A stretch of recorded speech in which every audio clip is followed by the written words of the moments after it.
बऱ्याच दिवसापासून लिहायचं चाललं होतं, तर 2-3 वर्षापासून मी ते मनावर घेतलं. आणि कोणती गोष्ट 100% जेव्हा मनावर घेतो माणूस तेव्हा नक्कीच ईश्वर आपल्याला साथ देतो. याचं मूर्तिमंत उदाहरण म्हणजे माझी तडजोड कादंबरी होय. नुकतीच सकाळ प्रकाशनने ही प्रकाशित केली. यातील बरेचसे मित्रपरिवार तिथं रावरीला आले होते. रोहिणी त्यांनी सांगितलं आता का 6वीपासून तिचा प्रवास चालू झाला आणि तिचा अधिकारी होऊन प्रवास संपला. तर असंच तिच्यासारखंच मी ॲम्बिशियस होतो. I am also not prepared for speech दिदी पण म्हटली. पण मी डायरेक्ट उठलो, मला बोलायचं आहे म्हटलं, एवढ्या लांबून आलो. तर मित्र हो, मी पहिल्यांदा पोलीस कॉन्स्टेबल झालो BSc ॲग्रीनंतर. अचानक माझा पाय मोडला आणि मला MScला परत रावरीला नंबर लागला. MSc झाल्यानंतर माझी गाडी ग्रामसेवक, कृषी सेवक, कृषी सहाय्यक, कृषी विस्तार अधिकारी, कृषी पर्यवेक्षक, मंडळ कृषी अधिकारी अशी आपटत आता फुलंबरीला थांबलेली. बऱ्याच वेळापासून पाहतोय पुरस्कार देत आहे, पण हसतच कोणी नाही. फार वातावरण टेन्शनमध्ये. हे पैसा आहे ना सर, पैशामुळे फार वातावरण एकदम चिंताजनक झाले. आणि पतसंस्था, तरी पण आपली पतसंस्था सर, सर्वांचं अभिनंदन करावं वाटेल मला की पतसंस्थांची परिस्थिती फार वाईट आहे सर. मला 2 लोकांचं अभिनंदन करावं वाटतं. पहिलं म्हणजे पतसंस्था चालवणारी बॉडी आणि दुसरा म्हणजे स्टाफ. तर सर्वांनी या दोन्ही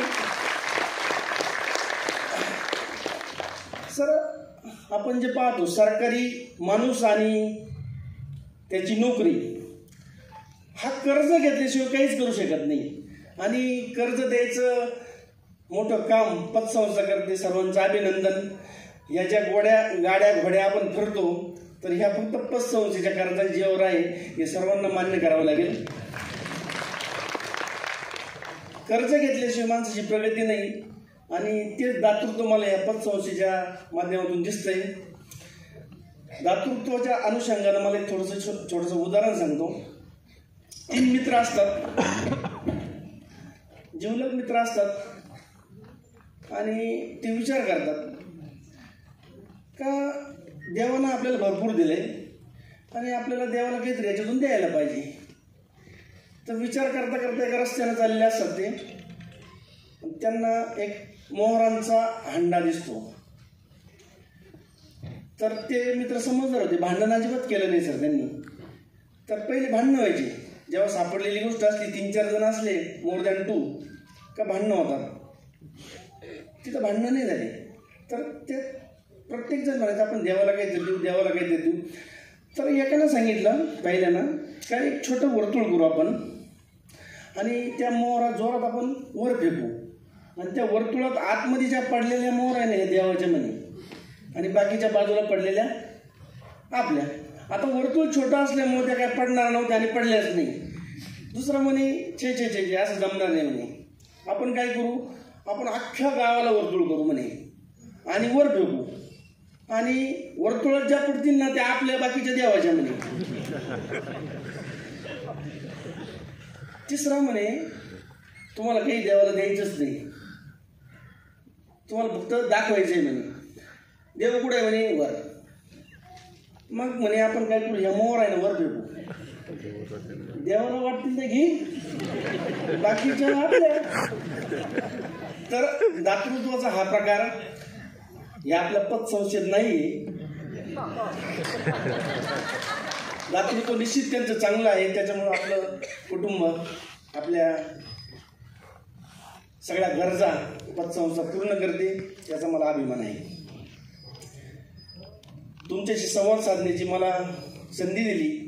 माझं पुस्तक रिटायर माणसांना दिलं. खंत एवढीच वाटली का रोहिणीताई सारख्यांना पण पुस्तक द्यायला पाहिजे होतं, कारण त्या पुस्तकात माझं बालपण, बालवाडी ते पोस्ट ग्रॅज्युएट इन्स्टिट्यूट राहुरी इथला प्रवास आहे.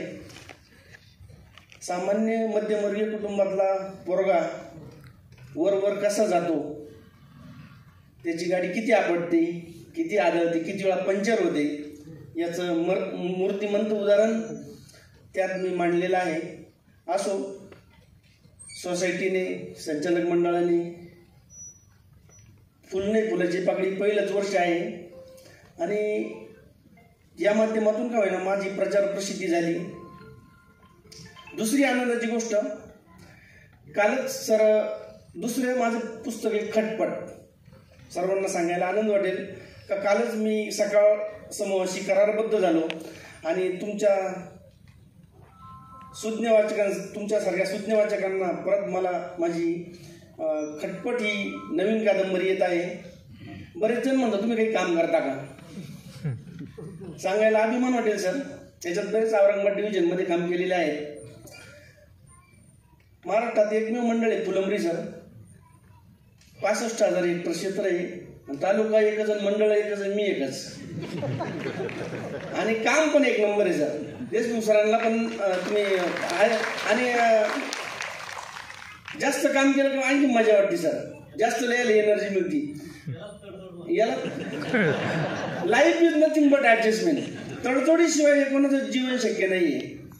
तर सर्वांना एकदा संचालक मंडळाला एकदा पुनश्च त्यांचं अभिनंदन. मला बोलायची संधी दिली, अजून पण बोलायचं होतं, परंतु वेळेअभावी मी माझं मनोगत पूर्ण करतो आणि मला उपस्थितांनी बोलायची संधी दिली. धन्यवाद. जय हिंद, जय भारत.